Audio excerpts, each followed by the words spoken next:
Today, I speak with Dr. Milo Wolf, a bodybuilder, coach, and content creator. We talk about the best exercises for lengthened partials, the practical applications of his research, and how to identify the shortened and lengthened position when lifting. I want to kick things off by talking about your journey that led to your PhD, one that started with Mike Chang videos to eventually being inspired from an article in Mass Research on the effects of range of motion on muscle hypertrophy. Can you explain what is the difference between a lengthened muscle and a shortened muscle in words that an intermediate lifter without a science background can understand in as much detail as possible? Oh man, yeah. First of all, very good background. As far as explaining the lengthened and shortened position, I would say most lifters are aware of the peak squeeze or the peak contraction. Like when you're doing a chest crossover, you get that nasty feeling of your chest being fully just shortened and having a pump. That is the shortened position. And likewise, if you've ever stretched out a muscle, like your hamstrings or anything else, that is a lengthened position, and you'll feel that muscle being lengthened, stretched physically. So as simply as I can put it, that is it. If you want to think of it as far as movements go, you can break down every movement you do in the gym, minus isometric movements, into a lifting and lowering phase. So a phase where you're lifting the weight up against gravity, and one where you're lowering it back down and you're only resisting gravity. But anyways, you get the idea. If you break it down into a lifting and lowering phase, the lengthened position is at the end of the lowering phase, and the shortened position is at the end of the lifting phase. So whenever you do a movement, just break it down to lifting and lowering phase, and at the end of the lowering phase, you've got your lengthened position. Awesome. So my understanding is that when you did your PhD, the results were not exactly what you expected. Can you maybe talk through that? Yes, that understanding is correct. So going into the PhD, as you mentioned earlier, it was kind of inspired by a couple things. One was a Mass article reviewing Brad Schoenfeld's systematic review on range of motion for hypertrophy, broadly finding that, hey, full range of motion was probably best for muscle growth. So if you wanted to maximize hypertrophy, you should be training with full range of motion. Equally, I was also inspired to do this PhD on that topic by working for Renaissance periodization. And Renaissance periodization, for quite a while now, has been advocating for full range of motion.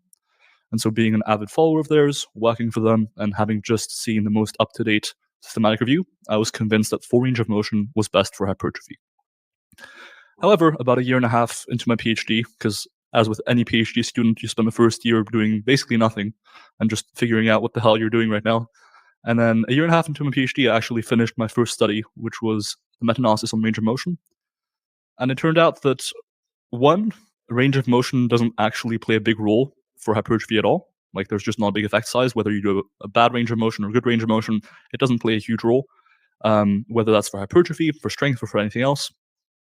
But specifically that when you look at range of motion, not just as full range of motion or as much range of motion as you can go through and partial range of motion, aka anything less than that, but specifically look at the muscle length being trained through, it seemed that partials could actually be better for hypertrophy, potentially, when performed in the stretched or lengthened position we just discussed. So if you're doing a partial rep, so not a full range of motion, but in that lengthened position, that could actually lead to more hypertrophy compared to using a full range of motion, which was counter to everything I'd learned. I'd learned that full range of motion was really important. Everyone should do it. If you're not using full range of motion, you're just ego lifting and you're actually shooting yourself in the foot majorly as far as muscle growth goes.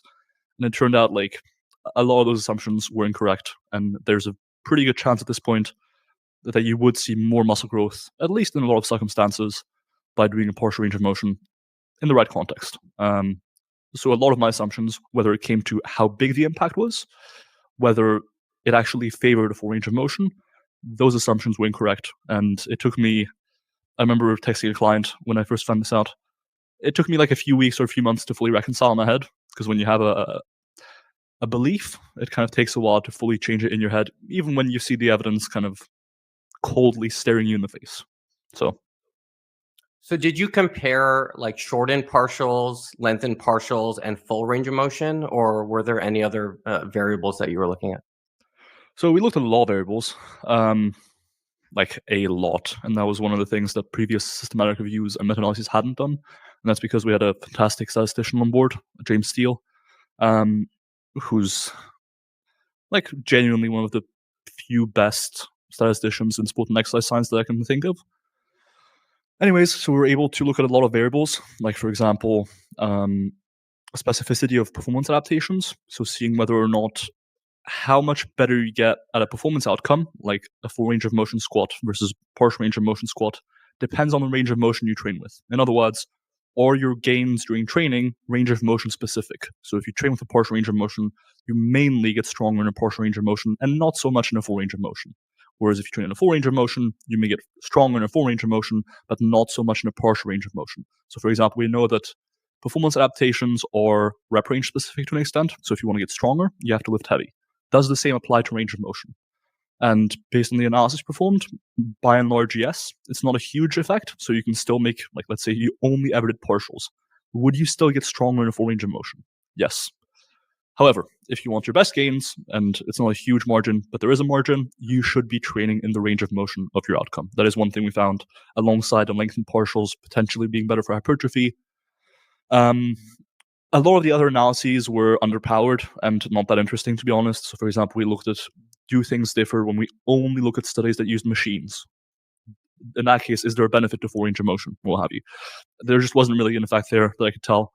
So yeah, I'd say the main few outcomes were: one, if you just look at partial range of motion versus full range of motion, generally the effect sizes are really small, but they do favor a full range of motion. Two, when you then look at specificity of adaptations, you do want to be training in the range of motion of your outcome if your aim is to maximize adaptations. Three, if you want to maximize hypertrophy, while a full range of motion gives you good hypertrophy, there was the potential, based on 3 studies at the time, for a partial reps in that lengthened position to be better for hypertrophy yet. So those are kind of the 3 biggest outcomes. A lot of the other analyses are a lot less exciting in my view. Okay.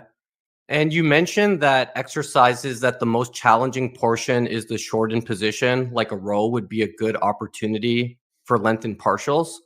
Can you talk about why you believe that's a good strategy? For sure. So I think that's a good strategy, more so on a rational or speculative level than something we can directly infer from the available data. So whenever you're training in the gym, you can be as evidence-based as you want to be, but there is going to be some degree of inference you have to make.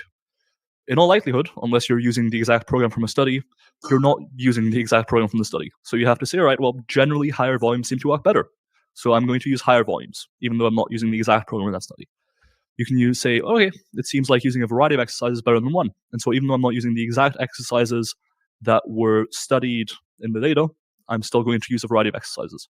So you essentially arrive at certain generalizable principles from the data that you then apply to your training, even though your circumstances aren't exactly the same. This is kind of the same, where it seems like the benefit of lengthened training for hypertrophy across several studies isn't just getting a stretch in the target muscle group, but it's also having some tension in that position. So if you're doing a lot of rows or a lot of pull downs with a full range of motion where that lengthened position isn't really all that challenging, like if you just try and just do the top half of the pull down, for example, you'll notice you'll instantly be able to lift a whole lot more weight.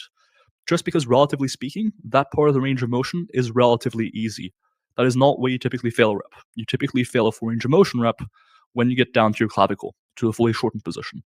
And so on those movements where the hardest part of the lift is the shortened position, and therefore the lengthened part of the lift remains under challenged relatively, doing lengthened partials can just allow you to lose a lot more weight, use a lot more weight, and challenge that stretched position more adequately.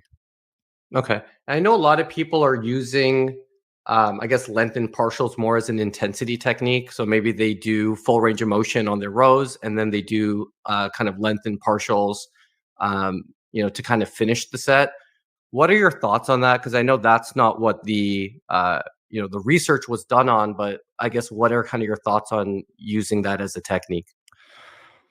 It's interesting you should ask. That is actually what we're considering studying. So doing a study on in the summer with Brad Schoenfeld, basically comparing just lengthened partials to doing what you just described, which is doing full range of motion reps and then finishing the set with partials when you can no longer get a full rep, right?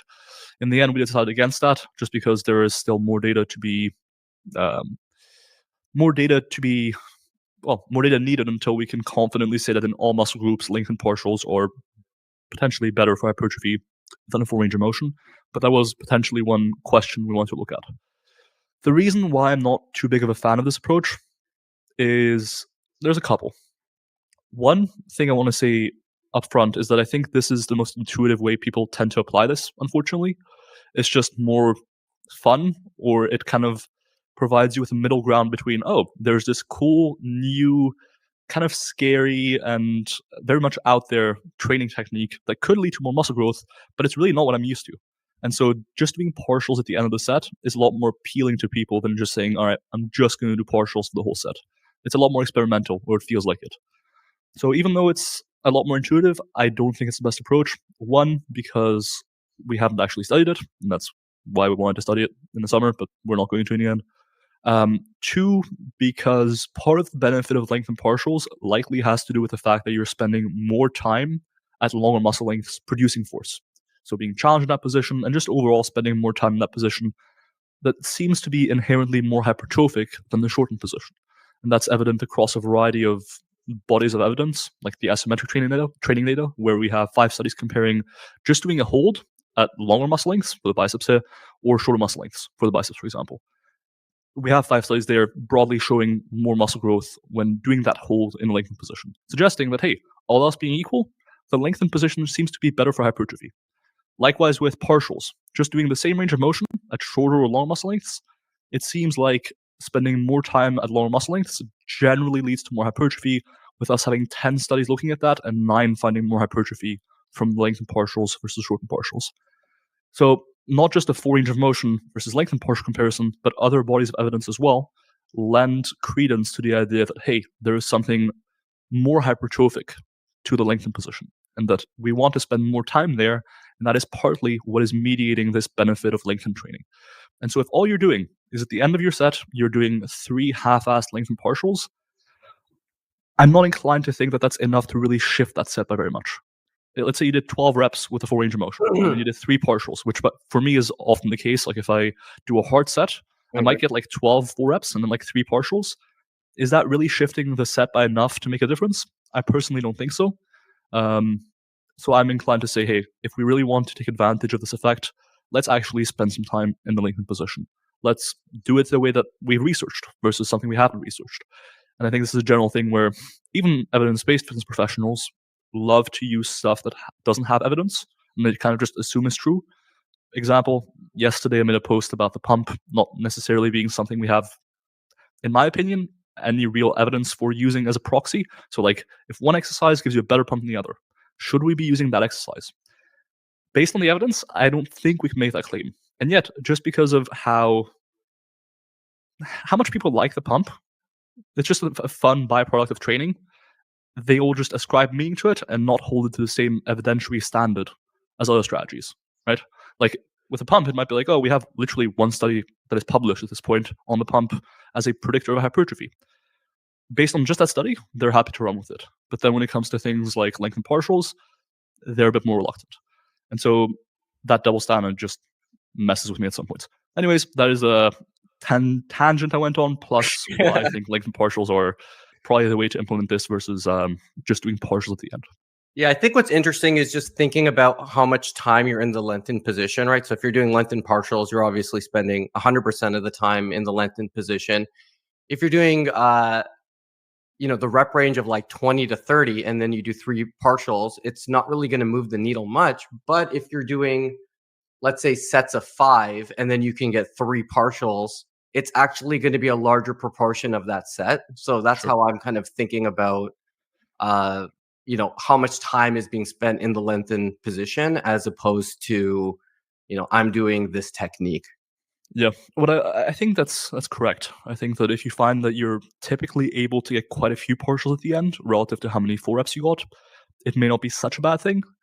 I found, and this is from speaking with Kasim Hansen, I found that different people tend to get, there's quite a bit of variance. Different people get different numbers of reps of partials at the end. So me, for example, if I do a set of 10 4 range of motion reps, honestly, usually I get like 1 or 2 partials. Like I get essentially nothing. For some people, they get like 5 or 8 somehow. I don't really understand why. It might be fatigability or what have you, maybe faster and slower twitch fibers. I don't really know. But it does seem to be that there is some variance between people. Like you might find that you can get more than I do. Yeah, absolutely. I've seen like Jeffrey Verity's Schofield do like a ton after, and I'm like, how does he do so many? And it could just be, I don't know if it's the mental side or it's just the how his body works. It might be technique as well. So I think GVS, as I call him, just to not have to say the full name, often uses a bit of body English to go past failure, which Yep. I don't know if I'd recommend, but I think it does help with getting more reps. Cool. All right. I think this is actually a good thing to kind of move on here. I'm actually going to put an image here on the screen, and this is Crossing the Chasm, which is kind of a startup thing. So you had a video with Dr. Mike. He called for more thorough research and concrete evidence before fully supporting lengthened partials instead of traditional full range of motion exercises. So for broader acceptance of lengthened partials in both research and practice, I guess what developments do you hope to see in the next 5 years? So you have, because right now it's kind of more on that innovator side, I think, and early adopters. Like, Mm-hmm. what do you think needs to exist, maybe qualitatively and also in the research, to have Mm. more people buy into lengthened partials? Wow, that's a good question. I think there's kind of two things, right? One, and to be honest, the more important thing, and this is kind of a sad thing to admit, is just science communication. Like there's plenty of things people do that don't have much backing, and people will still do it. So essentially, if you reach a wide enough audience and you're convincing enough, you will get people to buy in and actually do the thing or buy the product or what have you. So even if there were no more evidence come out on the topic, which I very much hope there will be, and I'm involved in producing more, I think that, hey, if Jeff Nippert, for example, released 20 more videos on LinkedIn partials in the next 2 weeks, that market share of people doing LinkedIn partials would increase. All of a sudden, maybe 30% of people, obviously inflated number, but you get the idea, Yeah. would be doing LinkedIn partials. So I think independently of any evidence coming out, it is mostly just science communication. And I do think that at this stage, the evidence is at the point where we can say, look, if you want to maximize hypertrophy, there's a decent to pretty good chance that you should be doing LinkedIn partials in your training.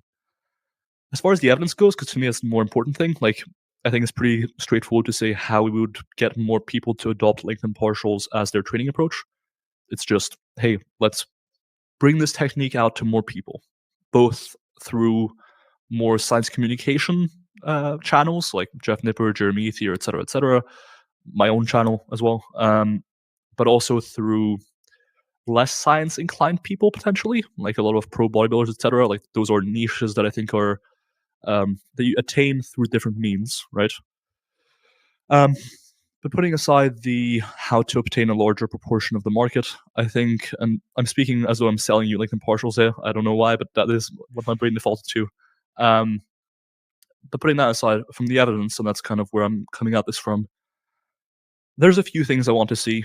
One is just more evidence. Like we do have now 4 published studies and 1 conference preprint essentially comparing LinkedIn partials to full range of motion, which by the way is more evidence than on many training approaches people are happy to incorporate. So some of the reluctance is interesting to me in the sort of broader fitness space. But I think we need more evidence in the upper body and in more ecologically valid contexts. That is to say, in trained lifters using a relatively complete program, not just one exercise. I think it might be worth having more fascicle length measurements. So one thing I've gone back and forth about is whether or not the benefit of lengthened training is just fascicle length mediated. Like some people on social media will say that. We are actually in the midst of writing up a paper about that. It's really hard to say. Like there's just a number of assumptions built into that that are difficult to prove is the wrong word, but to substantiate or refute at this point. So yeah, anyways, long story short, we need more evidence in upper body, looking at hypertrophy. Specifically, we're doing a study in the summer looking at trained lifters with at least 6 months training experience in a within participant design. So one arm is doing full range of motion and one arm is doing lengthened partials. So that a lot of confounders like sleep, genetics, even PED usage, although I don't think anyone will be using PEDs, supplements, protein intake, creatine, etc. All of those are equated for. Do lengthen partials lead to more hypertrophy? In trained lifters who've been training for at least 6 months, where a lot of those potentially fascicle length mediated benefits. So the idea is that fascicle length increases only last a few months, and therefore once you've been training for like 6 months or more, you don't see a benefit anymore. Do we still see a benefit to lengthened partials in people who've been training at least 6 months? Because if so, it suggests that that is not the mechanism at play.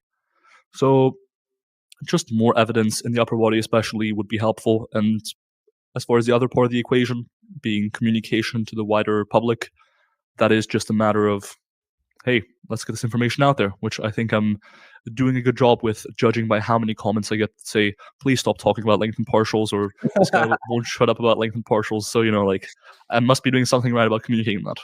I listened to your podcast with Pac, and every conversation becomes a lengthened partial conversation. So I think it all just, it's at the center of everything. I like to think, like, relationships, friendships, sports science. Hilarious. So I guess I have two kind of follow-up questions. Do you think it would be worthwhile to do something on more advanced trainees, like, that have been training for 3 to 5 years? With my understanding that it would probably be hard to actually get that group together, but if you were able to, would that be useful? And then the second side of things is, I know you're looking at hypertrophy specifically, but does it make sense to look at things like, injury rates or other things that still might be useful to understand before, making a decision to change your training approach? Sure. Both good questions. Number one, I do think we need more evidence in trained lifters. Ultimately, whenever you want to make an inference or essentially say, all right, we have these results in this study, how does this apply to my own circumstance? You want those two things to be as similar as possible. So ideally, we would want studies in trained lifters to be able to say things about the broader population of trained lifters. Equally, we have to understand why that's important. And usually that's important because there's a mechanism that would lead to differing results in trained populations versus untrained populations. So you have a reason to think that there's going to be a difference in how range of motion impacts muscle growth in more trained people versus less trained people. With range of motion, we're not really at that stage, but I still think it's worth having evidence in more trained people. So while it's not like a necessity that we get more evidence in trained people, simply because the mechanism isn't that clear yet, and so it's also not clear that it would be specifically applicable only to untrained lifters. Okay. I still think generally we should have more evidence in trained lifters, which is why we're conducting this study in the summer. And as far as your second question goes, which was stuff like injury rates, injury rates from different training strategies are kind of tricky to research, because on the one hand, let's say you have a training strategy that you know is going to be a lot more injurious. One, if you wanted to perform a randomized control trial, it would be hard to tell one group of participants to do that training strategy. Like ethics boards won't really like the fact that you're purposely injuring people. And then on another level, let's say instead you said, well, we have these studies on range of motion. Let's just, we don't have a reason to believe that one range of motion is more injurious than another. Let us just look at injury rates across those groups. Like, does one group tend to get more injured than the other? The issue with that is that the sample sizes are often so small that we can't really make any inferences, like any strong inferences. Okay, you had 10 people in each group. You might get, on average, 1 injury per year spent lifting. So, if you look at that across 20 people, you might have a chance of 2% that people would get injured. Even if there's a 20% relative difference in lengthened partials being more injurious than full range of motion. Yeah. That would be unbelievably hard to detect with those numbers. So it's just a hard thing to study. And to me, in the absence of evidence, it comes back down to the discussion of, do we have a mechanism by which lengthened training should be more injurious than shortened training or full range of motion training? To my knowledge, we don't really. And so in the absence of that, I don't think it's something we need to be overly worried about, especially when coupled with the fact that resistance training generally isn't that injurious. Injury rates are quite low compared to most other modes of activity. So it is something I'd like more research on, but equally, I don't really think we're going to get that anytime soon. And so, hey, if you're someone who's really worried you're going to get injured doing lengthened partials, besides what I just told you, there's nothing else I can really tell you to comfort you. You might just be someone who's worried about injuries generally. So I'm sorry, like I can't do anything for you, you know? No, that's great. No, I appreciate that. I'm just trying to, understand kind of like what the state is right now and where it could be in the next few years. And I think it does kind of relate to kind of the product market side of things, not from a selling and communication standpoint, but typically when kind of the more conservative audience, takes on a product or takes on a new method, it's once it's been kind of validated by a larger group that they respect. And I think you're kind of on that innovative side where you're like, I'm doing 95% of my training in length and partial right away based on the current state of the research. Um, but as you can see, kind of by that chart, that's not the majority of people. Yeah, no, for sure, I agree, and it is also just a function of time, right? Like I mentioned, obviously, more research is good, more people communicating the research is good, eventually reaching other niches that might not be as science interested, like pro bodybuilder circles and what have you, which then eventually kind of trickles down into general gym goers practices. But I do think just time is another big component. It's kind of like alleviating diet fatigue, where after a cut, like you're super hungry, you might not be as prone to going for walks or fidgeting much. You can alleviate that fatigue via two main factors. One is time, and two is how much you eat.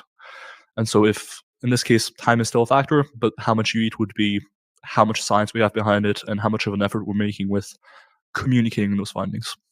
Awesome. So what I'm going to do now is I'm going to throw out some quotes that you've said, and maybe just tell me what the your first thought is for that quote. So the first one is walking is underrated. Oh, well, for some reason in my head, I was like, do I say disagree or agree? Definitely agree. Hey, it's almost like I agree with myself. That's good. You should have said, I'm not going to tell you who said this, but tell me if you agree or disagree to see if my thinking is at least internally consistent.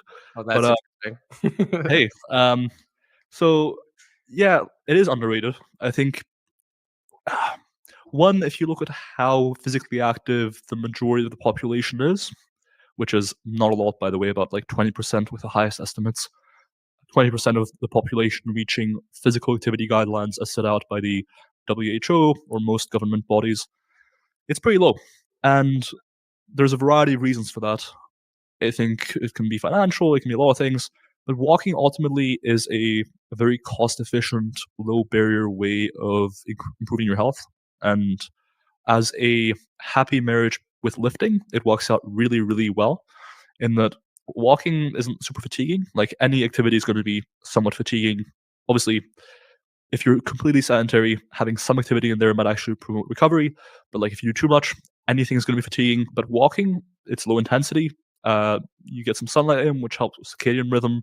It can be a great weight loss tool. Most people, even if they have a lower body injury, can still get some walking in. Example, my mother had a meniscus tear recently, and she was still able to get some steps in, which is beneficial for health for a lot of people, right? So I don't know. I just think it's underrated in that people think that going to the gym is really beneficial for their health, but then for some reason think that walking does nothing. It's like you could be in extremely good health, never going to the gym and just walking.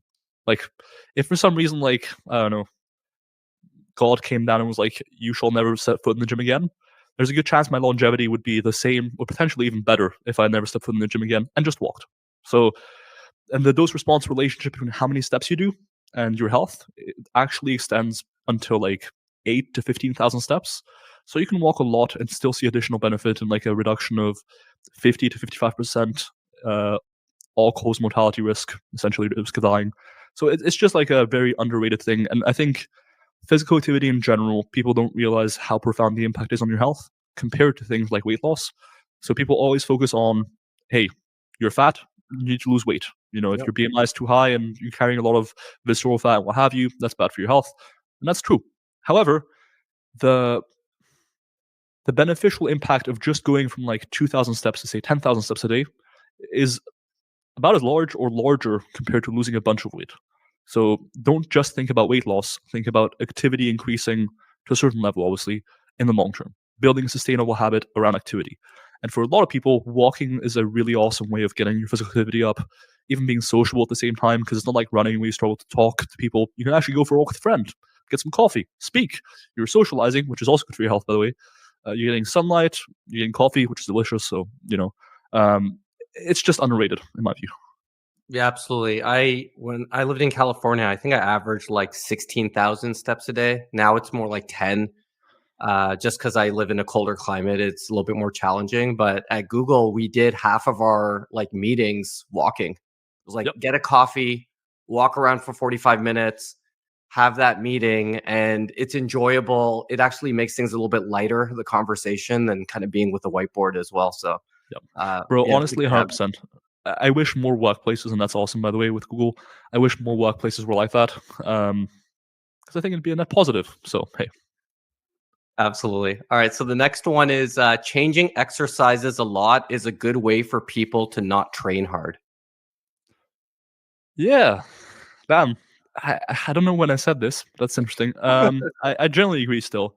I I don't think it's as big of a deal as I may have made it out there, but I do think it is generally better to keep exercise the same.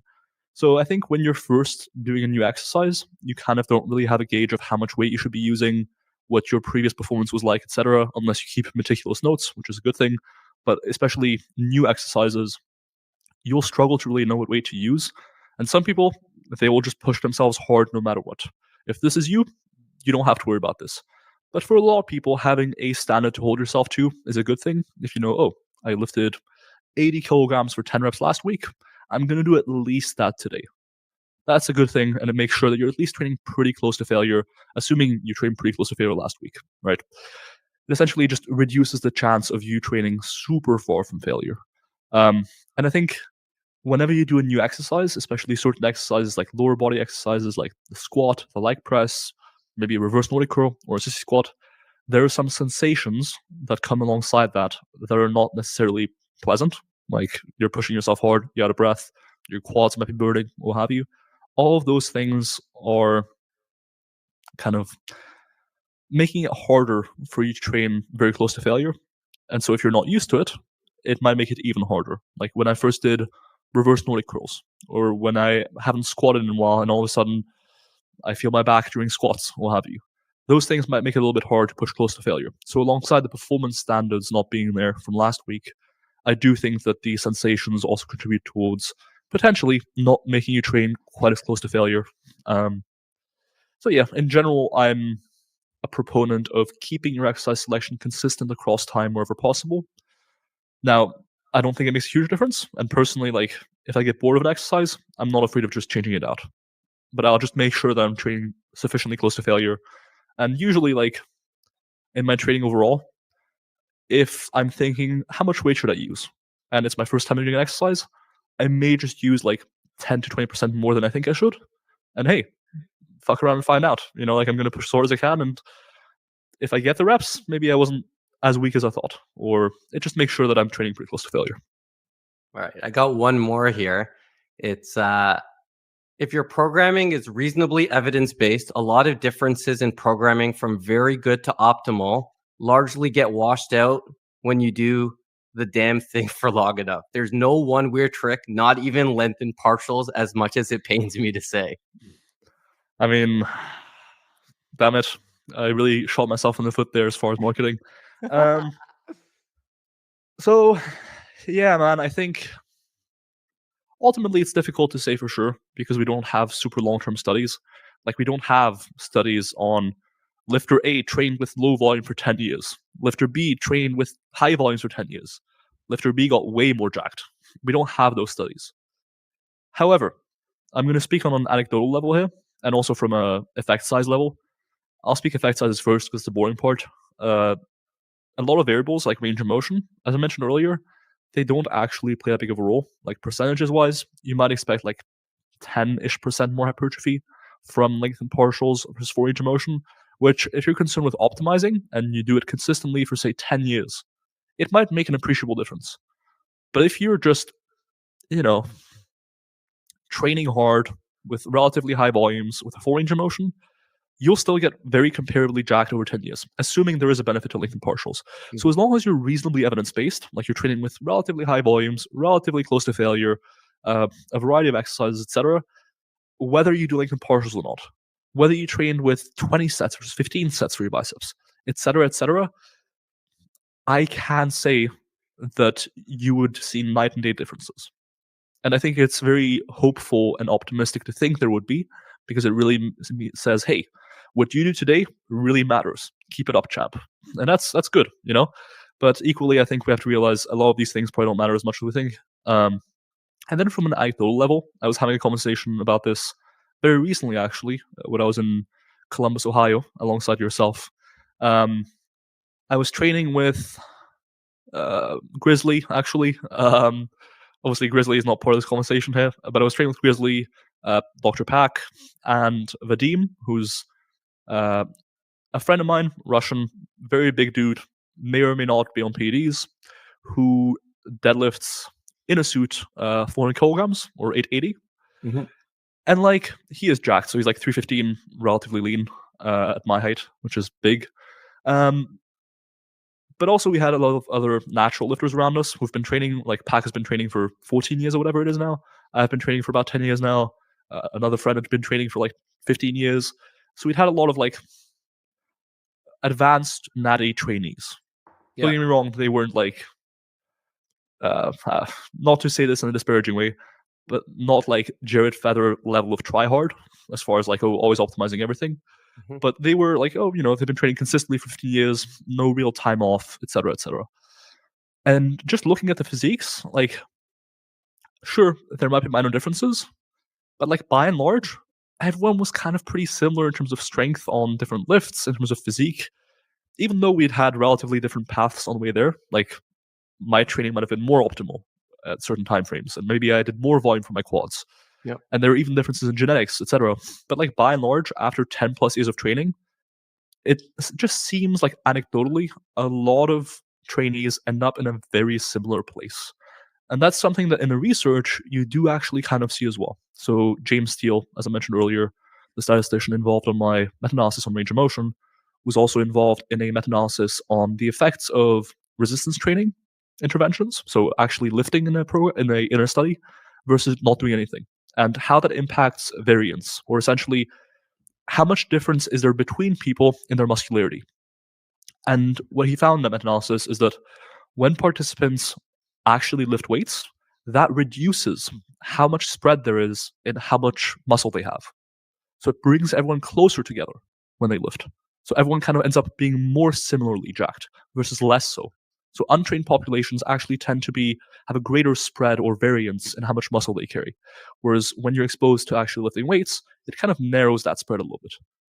And that's kind of my experience as well. As I mentioned, when you've been lifting for 10 plus years and lifting reasonably well, you gain muscle.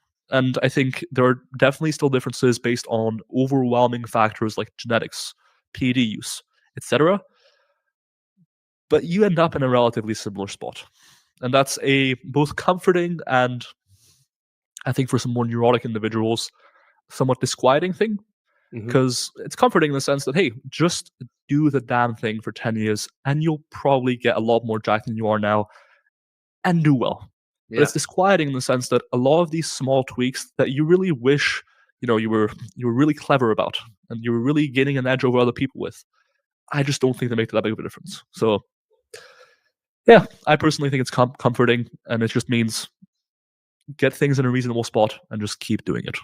Yeah, absolutely. I feel like when I watch your content, I find it useful as kind of a more intermediate or advanced lifter who can think critically and, leverage what you say and kind of use my own judgment. I think where it can be challenging is if you're like a 17-year-old beginner lifter and now you're obsessed with lengthened partials and you're doing these really challenging setups when maybe you should just be trying to learn how to lift.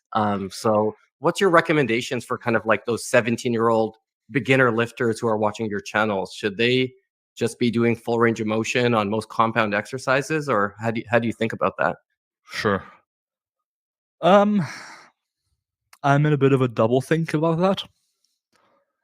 I don't. If you're very neurotic and you genuinely experience like, oh shit, now Menno Henselman said I should be doing this, and I've not been doing it. Oh fuck, I've been missing out on gains again. Oh no. If you're that guy, I would say just lift. Like, Okay. find a way to just keep lifting. However, if you're someone who's in it for the love of learning, like shit, man, do the lengthened partials, do the contrived setup to get that extra stretch. It's all good. Um, Additionally, on the one hand, you could say a new lifter should be learning full range of motion on all lifts as a foundation. And part of me agrees. I think if you've not been first time lifting ever, spend like 2 to 4 weeks learning what a full range of motion is on most lifts. Once you have that in mind, you can actually say, all right, I'm going to do half that and do a lengthened partial. At least then you know what a full range of motion is, and you come back to it later in your career if you're powerlifting or what have you. Or if you all of a sudden lengthened partials are no longer the hot thing according to the evidence. So on the one hand, I think that. On the other hand, the evidence we have studying lengthened partials and finding a benefit in terms of muscle growth are actually in beginners. So you could argue if there's ever a population in which we should be doing lengthened partials, it is beginners. That is where we have the highest chance of using lengthened partials to the greatest effect. So I'm kind of in a double think situation. I don't think it really matters. I don't think much of this matters. And I think, like, side note, I think when you speak to a lot of advanced lifters, and even hopefully most advanced scientists, it's like lifting researchers, while we love to nerd out about small differences between this approach and that approach, a lot of us ultimately are very acutely aware that it makes a very small difference, and that ultimately it is just lift, bro.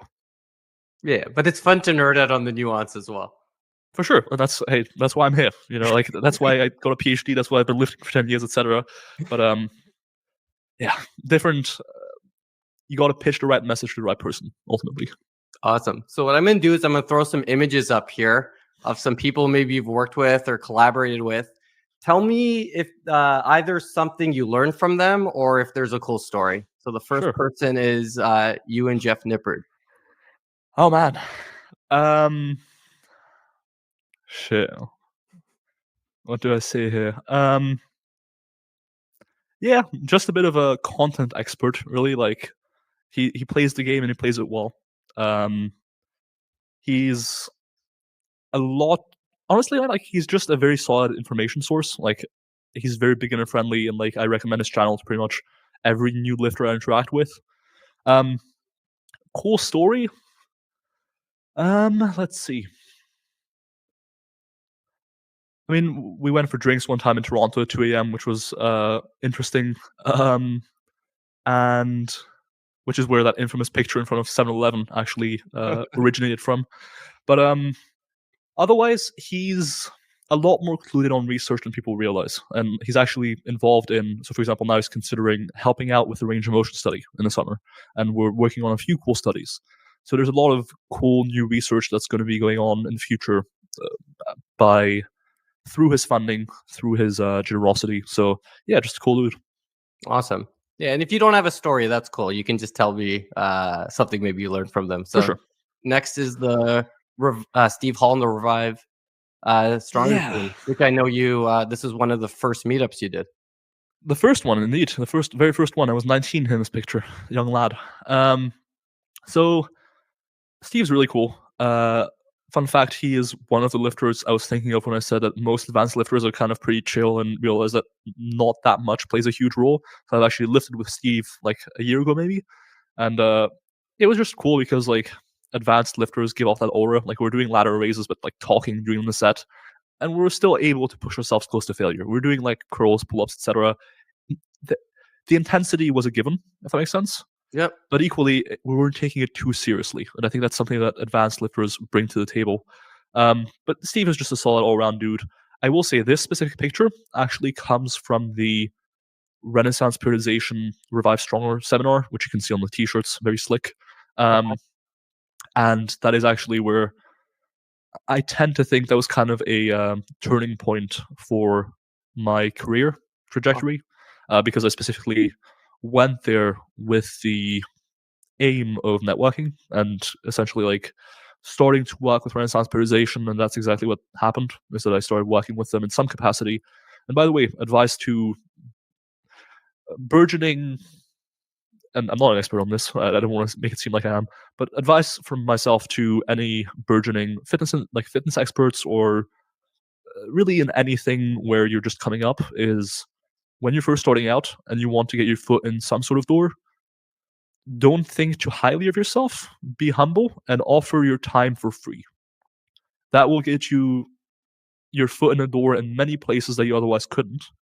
And eventually you can gain competence and graduate from that. But you kind of have to pay your dues first. So that's kind of how it started.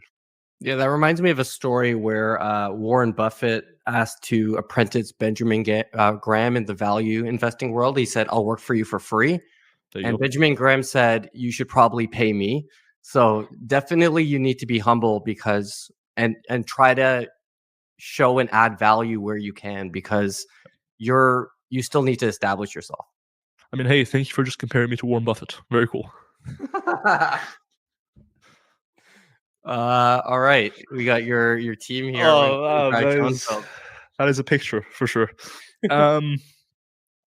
Brad loves to take us for sushi, just kind of like as a sushi. He likes sushi. He's a pescatarian, and he loves to take us for sushi as like a thank you for helping out with research. For example, now in a couple of months, I'll be traveling to New York again for a couple months straight, essentially, to carry out a study. And it is essentially just, we're doing research for the love of research. But it's awesome being surrounded by Brad and other cool researchers like Max Coleman, as you can see in the picture back there. So we have Pac, Brad Schoenfeld, Max, myself, so all people working in the Lehman College Applied Muscle Development Lab. And then we have Rico, who's a friend from the UK, who just, while we were in New York, we had a variety of friends come over at various times. And at this point, it was Rico. He has essentially nothing to do with sports science, which makes this picture even more legendary, because he doesn't really grasp that he's sitting at the table with like one of the goats of resistance training research. And he's like, he lifts, but like he's like, whatever. Yeah. And it just makes the picture so much better to have like these two radically different people speak to each other. Like they're from very different backgrounds, and it was a very fun time. Awesome. Next one is you and Dr. Mike. Yeah, honestly, man, like Mike on a personal level, and this has just turned into me rating people, which is weird, but I can give stories about Mike. I'm sure I'll remember one in recounting this. But like Mike as a person, on a personal level, he's just solid. Like he's had me at his house before. He's very hospitable. Like he makes you feel at home and welcome. He's a very solid dude. He's happy to give you some of his time, give you advice. He is very much what I feel like people think of entrepreneurship, and I think of Mike when I think of entrepreneurship in a lot of ways. So he kind of is always rewards work, gives you opportunities, has worked his way up, etc., etc. Specifically with Mike, I took a lot of inspiration from him as far as not so much the content necessarily, but the setup for it. So when I visited him at his mansion with 17 Lamborghinis, one thing I did find was that his environment for filming content is like optimized. Like he has figured it out. Like he has essentially a room with the studio set up, the camera already set up, the tripod, the lighting, sound blankets, audio setup. Like it is a room for editing. Yeah. And it kind of showed me, look, and this was like a year ago, barely, but it kind of showed me like, look, if you want to make it in the space, you're going to have to figure out a way to systematize it and make it as frictionless as possible, make it mass producible, etc., etc. Obviously, different strokes for different people, but that really impressed me as far as the setup goes, and it's kind of led to me essentially doing the same. So now I moved into a new apartment with 4 bedrooms, so I can have one bedroom set up as a studio, literally just as a studio where I can record stuff and have that be efficient, because otherwise it wouldn't be possible. So yeah, he just taught me a lot, and ultimately Mike kind of helped me out to get into the industry in the first place. And he, to this day, he's still very generous. He's always willing to help out wherever he can. So just a solid dude. Awesome. And whatever happened to your partial reps don't count shirt? Where does that live now? Does that still get worn, or is it hidden in a drawer somewhere? I mean, neither, neither. It is somewhere on a garbage pile, unfortunately. To be honest, I was not wearing it. I felt embarrassed because like people were looking at me, seeing me do partial reps, and then looking at the tank top, and they didn't really understand. And so I was like, maybe I shouldn't wear this anymore. But yeah, that reel was something for sure. Uh, Yeah. all right, last one. Here's a gag one here. What did you learn from League of Legends? Oh man. All right, Nordwar. So learning not so much. Like as far as like cognitively, I'm not like wow, this is really important knowledge I have to have. One thing it did help with though is so much of my income over the past few years has been online coaching, and literally just all of my work is on the computer essentially. And one thing it's helped with is just I am decently good at typing without ever really having tried to get better at it. So like my typing speed is about 100 to 120 words per minute, which is like 90th to 95th percentile or something like that, or a bit better maybe. And it just helps a lot. Like when you have to write a lot, you can type fast. I've also learned many swear words in different languages that That's I'd never heard important. of. Yeah, that's really It's very important. important, you know. Like Yeah. I use it every day. But yeah, to be honest, it's still like video games. I think are my one not vice. Like I don't actually play video games anymore at all, like at all, just out of time reasons. Yeah. But when I do, I very easily get absorbed into them, like to the point where if I start a video game, there's a good chance that within the 2 weeks or something, I'll spend 40 hours on it, just because like it'll be like, yep, okay, I'm playing it, playing it, playing it, playing it. So yeah, Yeah, just I gotta get be it. cautious. You need to turn the brain off sometimes. I was playing Baldur's Gate 3, and after about 2 weeks, I had to delete the game because it was Yep, just taking over my life and I wasn't sleeping. And I was like, yeah, I can't do this anymore. It's yep, a really good game, but it's a bit much for exactly. me. That's exactly how I feel about it.